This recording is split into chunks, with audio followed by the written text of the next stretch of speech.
이스라엘이 승리를 얻은 기쁨에 이어서 또 두 번째 전투를 이어나가는 과정에 들어서게 되었는데, 오늘 1절을 보게 되면 2절과 다르게 설명을 하고 있습니다.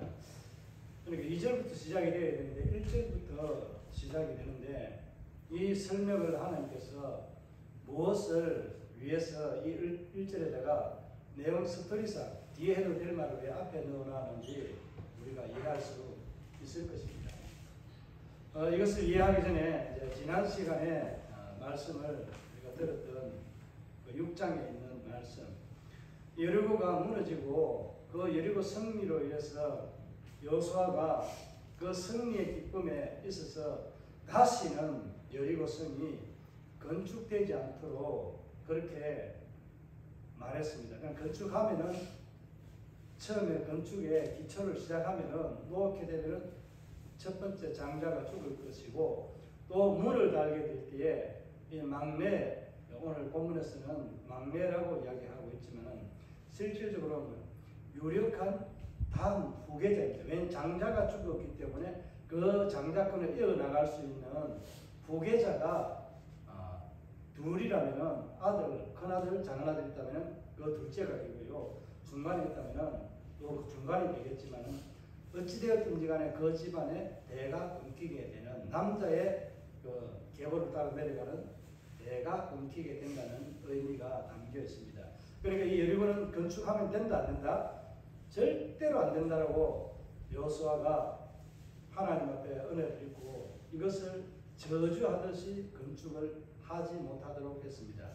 그런데 한 500년 뒤에 이 베델 사람, 아이와 베델은 상당히 가깝게 있습니다. 이 8장에 보면 나중에 복병 정책을 써서 전투할 때에 두 무리가 복병을 쓰게 되고 보초를 쓰게 되는 모습을 보게 되는데, 그 이유가 거기에 나와 있습니다. 베델에 있는 사람이 히엘이라는 사람이 이 500년 뒤에 오늘 여리고 건축을 하지 말라고 여호수아가 이렇게 저주하듯이 명령하고 난 이후에 500년이 지나서 이 성경적으로 아무도 모르는 그 이웃에 있는 베델에 있는 사람, 히엘이라는 사람이 건축을 하게 됩니다.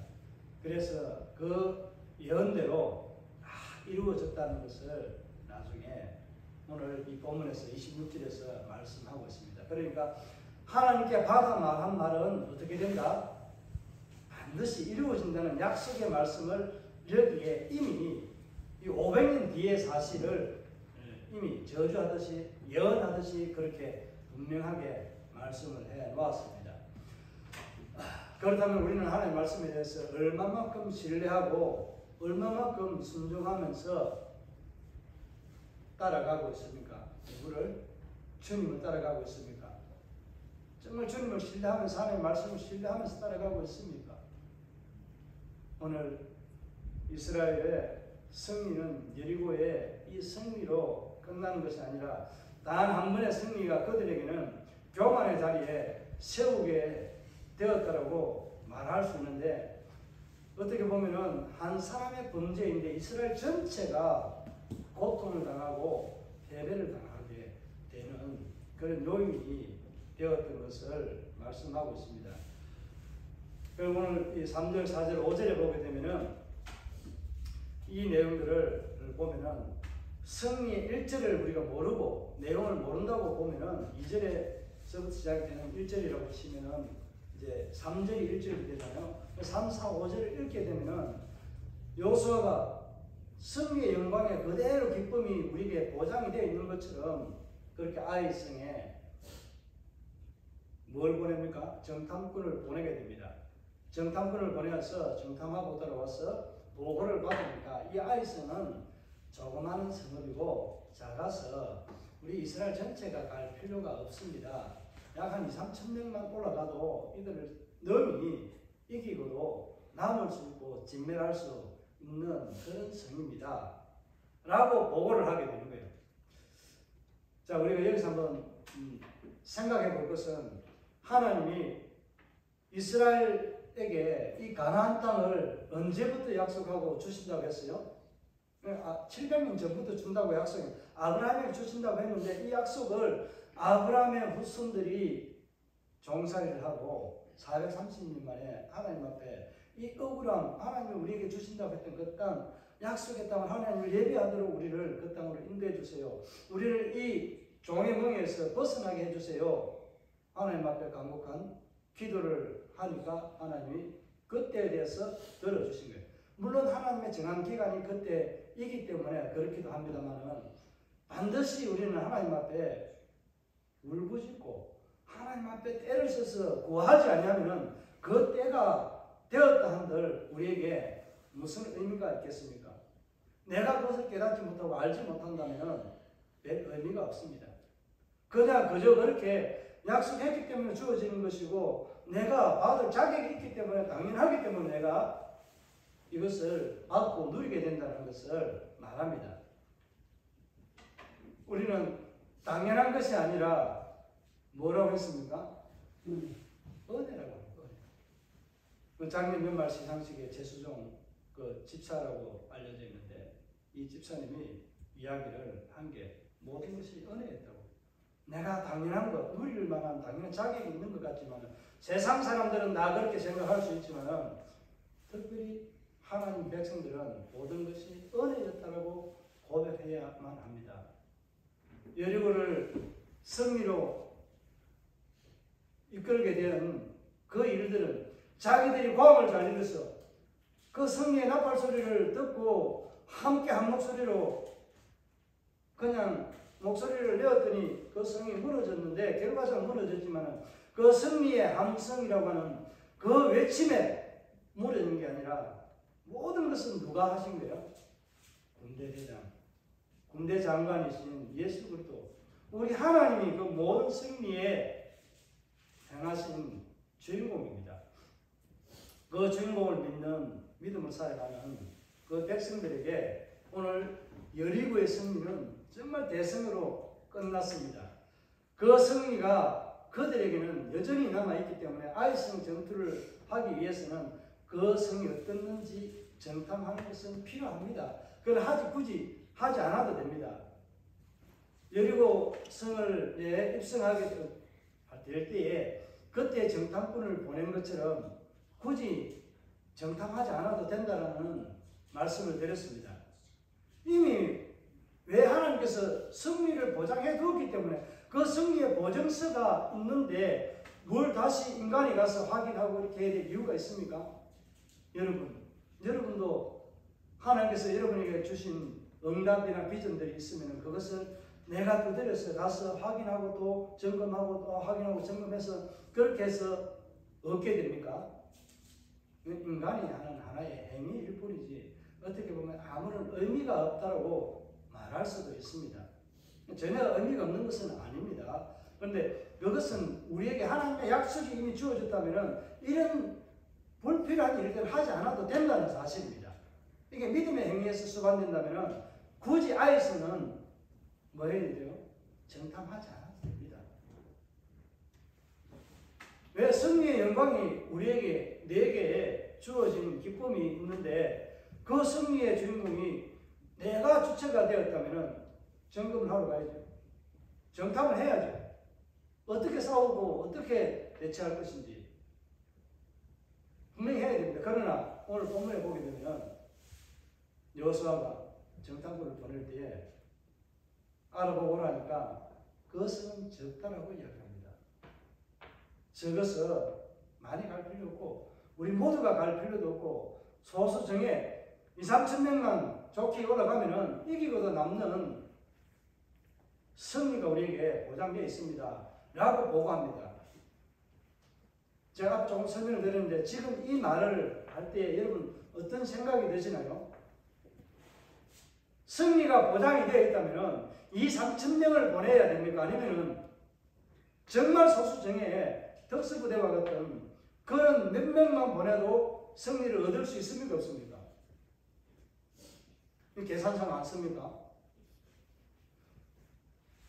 전쟁은 병사의 뛰어난 숫자라든지 그 군사력에 있는 것이 아니라 오직 여호와께 달려 있습니다.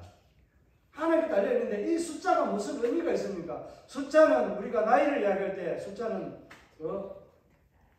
숫자에 불과하다고 이야기하고 실제는 우리는 더 강건하게 건강하게 살아간다는 표현들을 쓰지 않습니까? 이게 신앙과 우리의 삶에 있어서 항상 일치가 안 되고 뭔가 모순되고 뭔가 이상하게 마파지 방구채듯이 좀 뭔가 찝찝한 그런 모습들이 많이 나타납니다. 오늘 이 모습도 똑같습니다.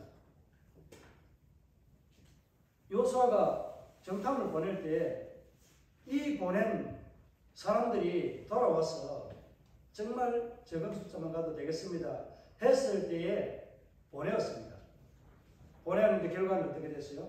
약 3,000명쯤 올려 보냈는데 그냥 그들 앞에 서자마자 한 30명 정도 그냥 약 한 10분의 1이 죽게 됩니다. 나머지도 부산을 가는 게 어떻게 되는지 모르지만은 한 30명 정도가 피 흘리고 내리막길을 달려 내려와서 오늘 뭐같이 되었다고 표현하고 있어요? 이들의 마음이 전세 역전이 우리가 이야기하는 대반전이 일어나게 돼요. 하나님의 백성과 하나님을 두려워했던 이 가나안 땅이 아낙 족속들이 오히려 이제 아이성에 이 사람들이 기세등등해가 승리의 영광을 얻게 돼. 저렇게 많은 일들을 하고 저렇게 희한하게 전쟁에 승리하게 이끌고 했던 그 신이 우리가 산이 좀 더 높으니까 여기는 맥을 멈추는가 보다. 저 올라왔다가 이제 도망가네. 우리 앞에 도망가네. 승리의 영광에 기세가 등등해 있는 이 아이성의 모습을 보게 됩니다. 결국은 올라가서 패배한 이유가 뭐라고 말씀하고 있습니까? 1절에서 말씀하고 있습니다. 온전히 바쳐야 될 물건이 바쳐지지 않았다라고 그렇게 말합니다. 그런데 6장에서는 대성을 하고 하나님께 바쳐지고 다 되었다라고 소개하고 있는데 이 7장 1절에서는 소개할 때 이 자리에 뒤에 가도 되는데 굳이 앞에 나와서 이 말을 언급하는 것은 어떤 의미가 있다고 그럼 이제는 느껴집니까? 앞에 제가 좀 설명을 드렸잖아요. 죄에 대한 경각심. 하나님 앞에 드려야 될 것을 떼먹으면 안 되고요. 도둑질하면 안 되는 거예요. 하나님 앞에 불순종하면 안 된다는 것을 강조하기 위해서 우리 영어나 이런 것들에서 보면 도치문이라고 이야기하잖아요. 좀 뒤에 들어가야 될 단어가 앞으로 오게 되는 단어는 뭘 하기 위해서요? 그 내용을 좀 더 강력하게 수식하기 위해서 좀 더 강하게 어필하기 위해서 하는 거잖아요. 우리가 강하게 어필할 때는 우리는 어떻게 합니까? 힘을 주거나 좀 더 반복해서 여러 번 되풀이해서 말합니다. 그와 같은 거예요. 이 여호수아가 기록했지만 하나님이 이렇게 여호수아에게 의도하도록 만들어 놓으셨다는 것을 의미하는 거예요. 그러니까 결국 뭘 짓기 위해서? 죄를 짓기 위해서. 죄를 짓기 위해서 7장은 죄의 문제를 지적하고 죄를 해결하시는 하나님이에요. 아이성 전투가 주는 교훈은 뭡니까?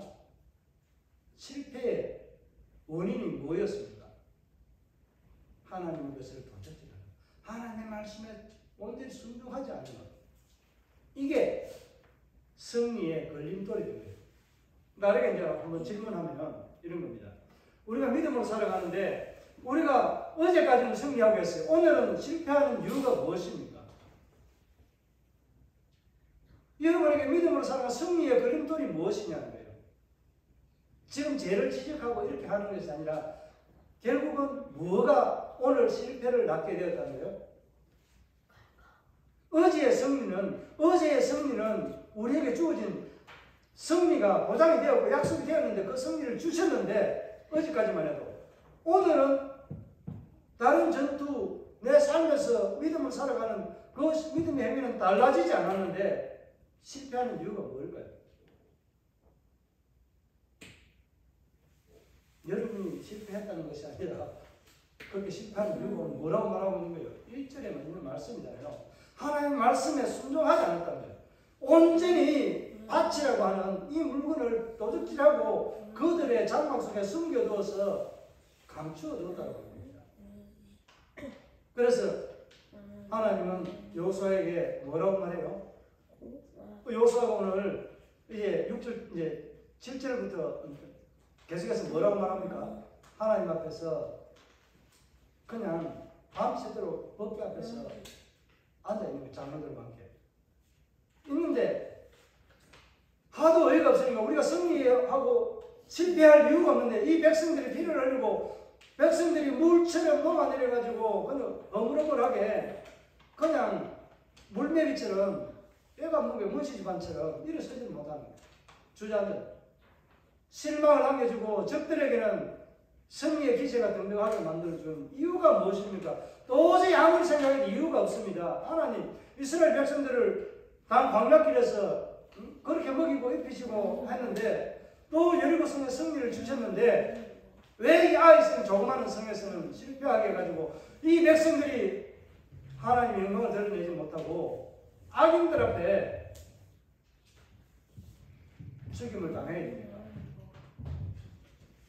왜 죽임을 당해야 됩니까? 이유가 없지 않습니까? 라고 하는 그 답이 1절에 있다니까요. 여호수아가 하나님 앞에 질문하는 그 대답, 답을 먼저 해놓고 이렇게 또한 질문합니다. 그러면서 뭐라고 말씀해요? 하나님은 그 여호수아에게 대답이 뭐예요? 너희가 이 악을, 이 죄를 해결하지 않고는 절대로 너희가 나와 함께 할 수 없고 승리를 얻을 수 없다라고 말씀합니다. 여러분 가운데 내가 알고 모르고 지었던 죄의 삭이 있다면 그 죄를 우리가 되게 매주 합니다. 그 죄악의 삭을 온전히 도려내시기 바랍니다. 그래야만 여러분의 삶 가운데 믿음의 승리가 보장이 되어 있습니다. 우리 안에 죄가 있으면 절대로 하나님 우리와 함께 임마누엘 할 수 없다고 말합니다. 죄와 하나님은 뒹굴어서 함께 놀지 않습니다. 함께 일하지 않습니다. 그래서 예수 그리스도를 통해서 우리에게 그 죄를 없애주고 맡긴 담을 헐게 하시고 하나님의 자녀로 하나님의 건성으로 예수의 이름으로 살아가는 그 모든 권세의 능력이 아버지께로부터 있는 것을 받아서 누리고 살아가도록 우리에게 은혜를 베풀어 주신 것입니다. 여러분 말씀을 내가 믿고 살아가는 선거입니다. 이 시대 예수님이 당시에 제가 예수님 당시에 그 예수님처럼 말씀한다고 하면 여러분에게 이런 예수님이 하셨던 말씀 그대로 질문 한번 해보겠습니다. 여러분에게 믿음이 있습니까? 내가 믿음을 보겠느냐라고 말씀하시는 예수님의 그 말씀과 같이 여러분에게 내가 여러분에게 있는 그 믿음을 볼 수 있겠습니까? 라고 질문을 드려봅니다. 여러분 뭐라고 대답하시겠습니까? 정말 믿음이 있습니까?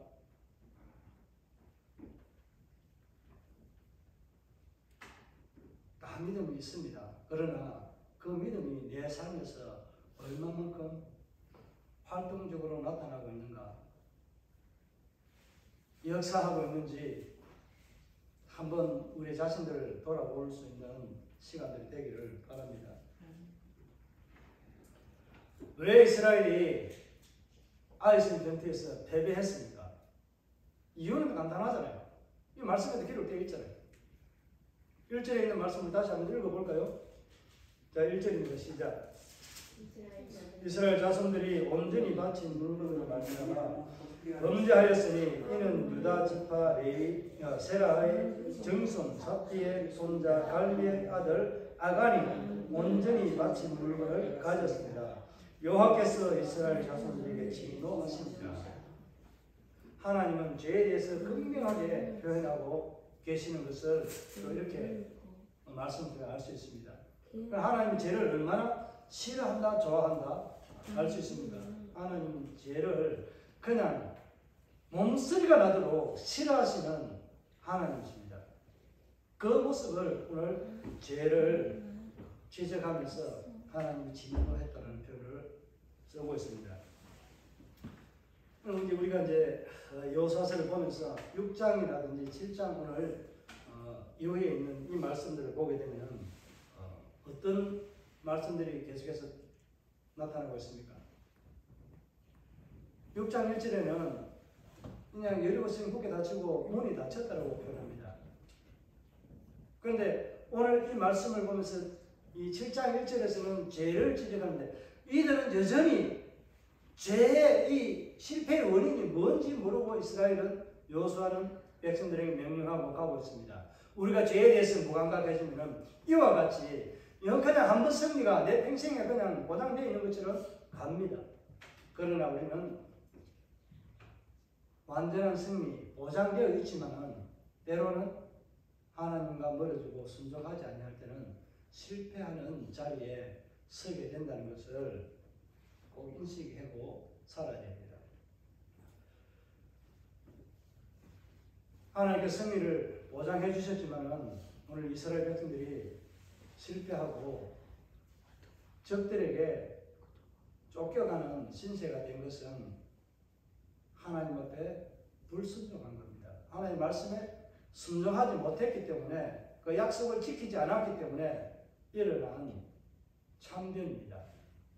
오늘 여기서 우리가 온전히 하나님께 바쳐진 물건이라는 것에 대해서 좀 더 살펴보려고 합니다.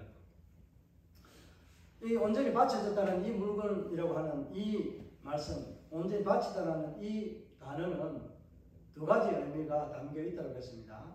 진멸하는 것과 바친다는 것, 온전히 바친다라는 두 가지 의미가 다 담겨 있습니다. 그러니까 진멸해서 바쳐야 되는 의미도 있고 그냥 바치라고 하는 이 의미도 담겨 있습니다. 하나님의 것을 어디에다가 갖다 넣으라 했어요? 검은 동과 같은 이런 것들은 하나님의 곳간에다가, 지금 그 당시에 곳간이 어딘지는 모릅니다. 아직 광야에서 제대로 된 하나님의 곳간이 어디 있는지 모르는 상태이지만 그 특정한 레위인들이 하나님의 물건들을 관리할 수 있는 그런 특정한 곳간이 있었을 겁니다. 준비해 두었을 겁니다. 그곳에 두어야만 되는데 왜? 하나님의 것이고, 첫 번째 것은 무조건 하나님의 것이고, 하나님의 것을 뭐 한 거예요? 도적질한 거잖아요. 하나님이 이 하나님의 것을 도적질한 것을 그냥 내버려 둔다 안 둔다? 반드시 하나님의 것을 도적질한 것은 찾으신다는 거예요. 내 일생에, 내 평생에 하나님 앞에 도적질한 것은 반드시 하나님의 그것을 찾아서 온전한 자기 백성으로 세워서 맞이하시는 하나님이라는 것을 말씀하고 있는 거예요. 헤렘이라고 하는 이 단어가 바치다, 진멸하는 이 단어가 다 있습니다. 오늘 이제 실패를 다 아직 다루진 않았지만 하나님께서 이 가나안의 승리의 걸림돌이 된 것, 믿음의 길에 걸림돌이 된 것, 여러분 안에는 믿음을 살아가는 그 길에 여러분 기도할 때 역사가 일어나지 아니하고 뭔가가 되지 않고 잘 안 되고 이상하게 잘 살고 있는데 뭐 이상한 일이 터져가지고 뭐 사고를 당했다, 어려운 일이 생겼다. 그러면은 내가 하나님 앞에 뭘 해서 그런 거예요? 하나님과 도둑질했어요? 하나님 앞에서 바쳐야 될 것들을 안 바쳐서? 물론 그럴 수도 있습니다. 그럴 수도 있습니다. 그러나 그 안에 우리는 오늘 요소도 관과하고 넘어가는 것이 1절을 자기는 경험했기 때문에 1절을 소개하고 먼저 언급하고 있지만 여기서 생각할 것은 뭐냐면 사람들이 위기나 어려움을 당했을 때 무엇을 보느냐 하는 겁니다. 우리가 많은 사람들이 이야기할 때 산을 볼 때에 숲을 보느냐, 나무 하나, 그 가지 하나 이런 것들을 보느냐 하는 것을 말합니다. 그리고 우리가 이 어려운 상황에 처했을 때 여호수아는 지금 뭘 놓치고 있는 거예요?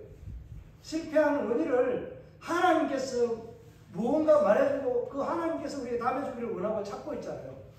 우리 안에 원인이 뭔가가 하나님 앞에 바쳐져야 될 물건들이 제대로 바쳐졌는지 안 바쳐졌는지 도둑질한 것이 있는지 없는지 이스라엘 백성 가운데 먼저 묻고 찾아야 되는 거예요. 이게 답입니다.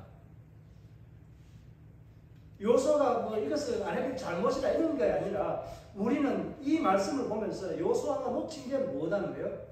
하나님 앞에 위 원인이 무엇입니까 하는 것을 찾기 이전에 나 중심으로 이스라엘 백성 중심으로 그 원인이 해하게 된 원인이 뭘까? 하나님이 말씀으로 순종하고 그 말씀이 보증서라고 했는데 그 말씀이 보증서인데 승리가 우리에게 주어져 있는 완전 확실한 사실인데 실패했다는 것은 그 승리의 보증서에 말씀에 어떤 뭔가가 가려워졌다든지 뭔가 문제가 있다는 거잖아요. 누구 편에서? 인간 편에서 있다는 거예요. 그래서 우리는 하나님 앞에 정말 하나님 앞에 내가 무엇을 어떻게 해야 되는데 무슨 죄를 하나님 앞에 내가 범했고 어떤 실수들을 하나님 앞에 행했는지 돌아보는 것이 회개입니다. 여러분 어려움이 있을 때 나를 자책하고 이렇게 하라고 말하는 게 아닙니다. 무슨 말인지 이해가죠? 자책하는 것도 있어야 되는데 이것은 회개로서 내가 거듭나고 하나님 앞에 이 말씀으로 깨달았다면 돌이키고 회개하고 돌아서면 됩니다. 그런데 하나님이 그 배우의 역사에 무엇을 주기 위한 거예요? 실패의 원인을 네가 경험했잖아요. 그러면 앞으로 어떻게 하는 거예요? 그 실패의 원인을 제거하는 방법은 뭐다? 하나님께 말씀으로 돌아오고 순종하는 길밖에 없다는 것을 다시 한번 말하는 거예요. 여호수아가 놓치고 간 것 부분은 오늘 우리가 한번 살펴볼 것은 뭐예요? 나를 돌아보는 것이 먼저 선행이 되어야 되고 하나님 앞에서 우리가 받은 말씀에 대한 그 언약에 대한 증거들, 약속에 대한 것들을 전체적으로 살피면서 이 실패의 원인이 나를 돌아보면서 깨달았다면 그 실패의 원인들을 하나님의 말씀으로 돌이키고 돌아서는 거예요. 자, 그렇게 하면은 우리가 이 실패의 원인이 어떻게 된 거예요? 해결된 거죠. 가장 간단한 아주 쉬운 방법 중에 하나입니다. 이건 누구나 다 아는 사실입니다. 그런데 오늘 이것을 하나님이 왜 온전히 받쳐진 물건에 대해서 다루면서 이 길고 긴 장에다가 한 장을 다루면서 그 다음 이 8장에서까지 소개하면서 이렇게 할까요? 그래서 오늘 앞에 여리고성을 다시 건축하게 되면 어떻게 된다는 것을 말합니다. 하나님 말씀은 반드시 500년 뒤라도 이것을 잊어버려도 이것을 행하는 자는 하나님의 말씀이기 때문에 어떻게 되는 거예요? 1000년이 지나도 그 사실은 변함이 없이 이루어진다는 사실입니다. 온전히 받쳐진 이 물건에 대해서 오늘 좀 생각하면서 하나님이 이 죄의 문제를 해결하는 방법이 뭐예요? 여호수아가 하나님 앞에서 계속해서 말하고 있는 이 내용들을 보면은 실제로 여기에서 쭉 뭐라고 이야기해요? 하나님 앞에 이렇게 된 원인이 뭡니까? 라고 말할 때 그 앞에 죄악에 대한 하나님의 것을 바쳐야 될 것을 바치지 않은 것에 대해서 이야기합니다. 그러면서 누구를 이야기해요? 아간이라는 인물을 이야기합니다. 아간은 이 바쳐지다, 진멸되다 이런 의미의 뜻을 또 가지고 있는 이름이에요. 그러니까 아간이 지금 현재 아간이 아니에요. 범죄하기 전에는 아간이 아니었을 수도 있습니다. 이름이. 무슨 말이 이해갑니까? 헤렘이라는 자체가 하나님의 바쳐지는 것, 이것이 진멸되는 것이라면 하나님 온전히 바쳐줘야 될 물건을 도둑질한 자와 같은 이름을 가진 게 아간이라는 의미가 이름의 뜻이 있습니다. 그리고 아간이라는 이 이름의 뜻이 나중에는 이제 처리할 때 그 죄악삭을 모든 식구와 함께 죽일 때 어떻게 해요? 흰놈의 아들 골짜기라고 하는 아골골짝 빈틀이라고 하는 이런 이름의 의미가 같이 이게 파생 것처럼 쓰여지고 있습니다. 오늘 다음 시간에 좀 더 다룰 거기 때문에 오늘은 하나님이 무엇을 주는가 하는 것에 대해서 말씀을 보는 거예요. 여호수아가 놓친 건 뭐라고 했어요? 그 원인을 누구에게 하나님께 질문하는 거죠. 하나님 질문하는 당연하지만 누구에게서 원인을 찾아야 된다? 이스라엘 백성 나에게서 원인을 찾는 것을 좀 더 하나님 앞에 드리고 나가야 되는데 안 했다는 것. 그리고 두 번째로는 아간이 실질적으로 범죄했잖아요. 범죄한 사실을 직시하면서 읽어주면서 아간을 집어서 이야기했잖아요. 그러니까 지금 현재 아간은 이 이야기를 듣고 있어요? 안 듣고 있어요? 아직 안 듣고 있잖아요. 안 듣고 있는데 하나님께서 이 죄의 문제 걸림돌을 해결하는 방법을 내가 내일 너희들 가운데 임할 것이다 라고 말씀하잖아요. 임할 거니까 너희는 오늘 거룩하게 정결하게 오늘 몸을 씻고 나를 맞이할 준비를 하고 있으라고 하면서 이 죄의 문제를 내가 직접 해결할게. 네가 할 것이 아니라 뭐 한다고요? 제비를 뽑아서 그 지파와 가족대로 남자를 정확하게 찍어가는 거예요. 여러분 제비 뽑는 것이 하나님께 달려있다는 거 성경에서 말하잖아요. 여러분 죄를 지었을 때 이 수많은 백성, 하나님 백성, 우리 모든 이 대한민국 백성들이 하나님 백성을 칩시다. 아간처럼 만약에 내가 범죄했다 칩시다. 그럼 하나님이 직접 강인해서 죄를 찾을 때 제비를 뽑는데 설마 내가 이 많은 사람들 중에서 내가 뽑힐까? 내가 들킬까? 이렇게 생각할 수 있겠어요? 없겠어요? 합니다. 너무 숫자가 많기 때문에 그 모략 가운데서 내 거 하나 더 찾는데 그 범죄한 그 하나 찾는데 하나님은 어디에서도 다 찾아낸다는 거예요. 에돔 족속을 교만해서 끌어내릴 때도 아무리 네가 높은 곳에 있어도 네가 멸절되고 다 사라진다. 내 진노의 잔을 네가 피하지 못한다고 말씀하잖아요. 똑같은 거예요. 그러니까 하나님께서는 이 걸림돌을 내가 직접 챙겨서 해결할게. 그러면은 내가 직접 챙겨서 이 죄의 삭을 너희들에게 보여주면은 너희는 어떻게 하라? 그 가족과 그 모든 소유들을 다 불태워서 죽이고 없애라는 겁니다. 죄악의 삭을 없애라는 겁니다. 오늘은 여기까지를 보면서 다음에 헤렘에 대해서 좀 더 말씀을 드릴 때 간혹 한 번씩 말씀을 드렸지만 하나님 앞에 온전히 바쳐야 될 물건을 바치지 않냐면 어떻게 된다? 내가 도둑질하고 숨긴다고 숨겨지는 게 아니라 다 드러나게 됩니다. 그러니까 지금도 드러나지만 나중에 우리가 주님 앞에 설 때 재림의 때에 우리의 죄악들이 낱낱이 안 드러나겠어요? 드러나겠어요. 네가 하나님 앞에서 살아왔다고 이야기했는데 내 앞에 살아왔다면 너는 나를 위해서 무엇을 했느냐 라고 말할 때 너는 이런 죄들이 더 많을 수 있습니다. 그럴 때 우리는 무엇이 없어야 되겠다고요? 부끄러움 없는 삶이 되기를 주의 이름으로 축복합니다. 오늘 말씀을 정리하면 오늘 놓쳤던 것은 여호수아가 놓쳤던 것, 어려운 일이 있을 때 나무만 보지 말고 숲과 전체를 보면서 우리를 돌아보는 삶이 되기를 바랍니다. 또 한 가지는 하나님께서 친히 그 죄의 문제, 우리 신앙의 길에 믿음의 길에서 걸림돌이 되는 것을 하나님이 직접 꼬집어서 우리에게 말씀하신다는 사실입니다. 이 죄를 기억하고 모르는 것이 아니라 눈 감아 넘어가는 것이 아니라 반드시 하나님은 그 죄에 대해서 어떻게 하고 있다는 거예요. 기억하고 있다는 사실을 오늘 잊어버리시면 안 됩니다. 오늘 이 두 가지 사실, 여호수아의 모습에서 우리를 돌이켜보는 것, 그 어려운 문제를 여러 가지 상황 속에서 숲과 나무를 동시에 볼 수 있는 그런 은혜가 있어야만이 하나님의 은혜에 더 깊이 나아가는 삶이 됩니다. 그리고 오늘 우리는 죄에 대해서 하나님은 묵과하고 간과하고 넘어가는 것이 아니라 반드시 죄에 대해서는 찾으시고 해결하시고 난 이후에 그들과 함께 한다는 사실을 잊지 마시고 여러분 안에 있는 알고 모르고 지었던 그런 죄들을, 죄악들을 다 하나님 앞에 회개하고 자복하면서 하나님 앞에 회개하면서 동행하는 하나님의 은혜를 누리며 살아가는 복된 성도가 되기를 바랍니다. 그렇게 할 때의 승리의 영광은 누구의 것? 나의 것이 되고 우리의 것이 된다는 사실을 꼭 기억하면서 오늘 우리 앞에 있는 죄악의 삭선 기억도 하지 않고 쳐다도 보지 않을 수 있는 그런 하나님의 말씀에서는 지혜가 여러분 안에 더 있기를 풍성하기를 주의 이름으로 축복합니다.